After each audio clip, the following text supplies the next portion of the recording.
Salut à tous, c'est Clem de Galets de Saucisse. Après des jours, des semaines, voire des mois de dur labeur pour tous les mini-entrepreneurs du programme EPA Bretagne, le jour J est enfin arrivé, la labellisation des jurys. Un moment clé pour ces jeunes car au-delà d'un simple label, c'est une véritable reconnaissance de leur travail, de leur créativité, de leur esprit d'équipe et parfois même une véritable reconnaissance pour leur avenir professionnel. Alors comment sont-ils évalués? Qu'est-ce que cette labellisation représente réellement pour eux? Et comment réagissent les jurys face à toute cette énergie entrepreneuriale? Vanessa Santoni, jury sur le festival, est intervenue il y a une semaine sur notre plateau pour vous éclairer sur le sujet. Allez, nous allons maintenant accueillir Vanessa Santoni, coach professionnel et jury cette année sur le festival des mini-entreprises 2025, qui va nous faire découvrir un peu plus en détail la labellisation EPA. Très rapidement, la labellisation EPA, qu'est-ce que c'est? C'est une reconnaissance officielle attribuée à un établissement scolaire ou à une équipe de jeunes qui s'engagent dans la mise en œuvre des programmes mini-entreprises organisés par EPA. Vanessa Santoni, bonjour à vous. Bonjour. Bienvenue sur le plateau de Galets de Saucisse. Vous êtes donc jury aujourd'hui sur le festival des mini-entreprises. Vous êtes également ancienne directrice de régionale d'EPA en Corse. Et vous êtes donc bien placée pour nous parler de cette labellisation. Donc moi j'ai quelques petites questions à vous poser. Premièrement, pour vous, quels sont les objectifs de cette reconnaissance auprès des écoles et des établissements? Alors ce qui est intéressant, c'est que ça permet de regarder les projets des jeunes de façon transverse et d'évaluer d'autres compétences entrepreneuriales. Et en général, c'est sur des thématiques où il y a des enjeux. Cette année, donc, c'est l'esprit d'équipe, le numérique et l'engagement citoyen. Donc l'intérêt, c'est d'aller qu'ils puissent nous montrer leur singularité dans ces thématiques-là. Pour vous, quel apport ça va avoir une labellisation sur le parcours professionnel, le futur parcours professionnel des jeunes? En fait, ça leur donne un cadre différent pour présenter leurs projets et ça leur permet en fait de se démarquer. Et ça leur permet aussi d'aller montrer un peu ce qu'ils ont de particulier et ce qu'ils ont développé en particulier dans leur projet.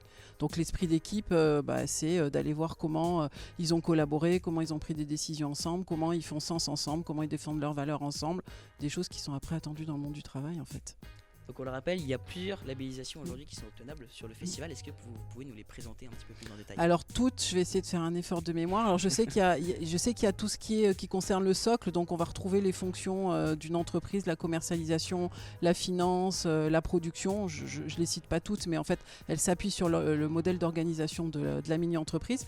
Et après il y a tout ce qui est plus transverse et plus thématique, comme l'engagement citoyen, l'esprit d'équipe, le numérique. C'est en quoi ils se sont distingués dans leurs projets sur ces thématiques-là. Est-ce qu'il y a des critères particuliers pour obtenir justement ces labellisations? Oui, en fait, chaque label a ses critères particuliers. Ce qui est intéressant, c'est que c'est les jeunes qui décident. C'est-à-dire qu'ils ont senti qu'ils ont quelque chose à dire et qu'ils sont allés plus loin dans la réflexion sur ces thématiques-là. Donc chaque grille thématique a ses propres critères d'évaluation. Et donc comment va se passer justement cette labellisation et cette évaluation des jurys dans la journée? Alors en fait, on passe au stand et on va axer la discussion avec les jeunes, donc toujours avec bienveillance et exigence. Il y a une mouche qui m'embête.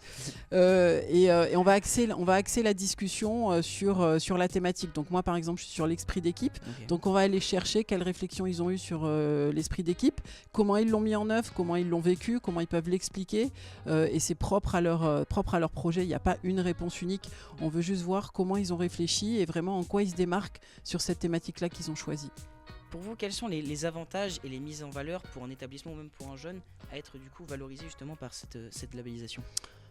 Il va pouvoir parler d'un sujet en fait, il va pouvoir dire il va pouvoir en parler et argumenter. C'est-à-dire que l'esprit d'équipe, ça va pas être juste une idée, c'est voilà moi ce que j'ai fait. Voilà nous, voilà comment on a fait du team building, voilà comment on a pris les décisions en commun, voilà ce qu'on a appris sur nous, voilà ce qu'on a appris, voilà comment on a surmonté les difficultés ensemble. Je parle toujours de l'esprit d'équipe.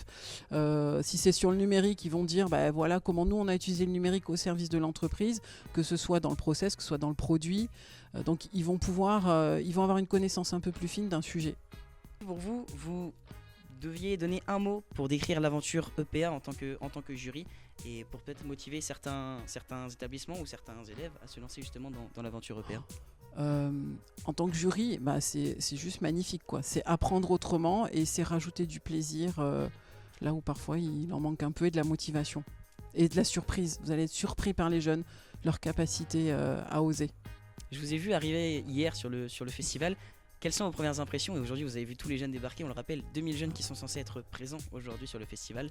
vos impressions. Ah non, c'est juste magnifique. C'est magnifique d'organisation, c'est magnifique tout ce qu'on ressent, l'engagement de tout le monde, que ce soit l'équipe d'organisation, que ce soit les jeunes et les encadrants. Et puis ça compte quoi. Il y a du monde, donc je pense qu'il va y avoir des générations EPA. Voilà, on va commencer à avoir des EPA sur les CV et on voit que c'est un mouvement qui peut encore grandir.